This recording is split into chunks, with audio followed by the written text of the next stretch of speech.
ഇത് 2-in-1 പ്രിന്ററാണ്. ഇതിൽ നമുക്ക് ബില്ലും പ്രിന്റ് ചെയ്യാം, അതിൽ തന്നെ നമുക്ക് ബാർകോഡും QR കോഡൊക്കെ ജനറേറ്റ് ചെയ്യാൻ പറ്റുന്നതാണ്. വളരെ നല്ല മെഷീനാണിത്. അപ്പോൾ ഇതിനകത്ത് നമുക്ക് റോൾ ഇടാനൊക്കെയുള്ള സ്പേസ് ഉണ്ട്. ഇപ്പൊ നമ്മള് ബില്ലിന്റെ റോളാണ് ഇട്ടിരിക്കുന്നത്. നമ്മുടെ മാറ്റാനായിട്ടാണെങ്കിൽ നമ്മൾ ഇതിന്റെ പവർ ഓഫ് ചെയ്തിട്ട് സ്പീഡ് ബട്ടൺ അമർത്തി പിടിച്ചിട്ട് ഇവിടെ ഇതിന്റെ സൈഡിൽ സ്വിച്ച് ഉണ്ട്, പവർ ഓൺ ആക്കുക. അപ്പൊ ഇത് കണക്ക് നമുക്ക് ലൈറ്റ് ഇങ്ങനെ ബ്ലിങ്ക് ആയി നിൽക്കും.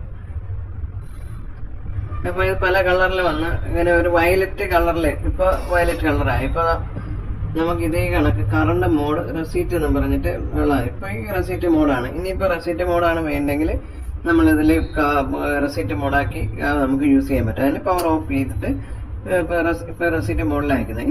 ഇനി ഇതിൽ മാറ്റണമെന്നുണ്ടെങ്കിൽ വീണ്ടും നമ്മൾ സ്പീഡ് ബട്ടൺ പ്രസ് ചെയ്യുക, എന്നിട്ട് പവർ ഓൺ ആക്കുക. ഒരു ഏകദേശം ഒരു 10 സെക്കൻഡ് ഹോൾഡ് ചെയ്യുമ്പോഴത്തേക്ക് നമുക്ക് അതിന്റെ കളർ മാറി വരും. അപ്പോൾ വിടുക. ഇപ്പോൾ ലേബൽ മോഡായിട്ട് മാറിയിട്ടുണ്ട്.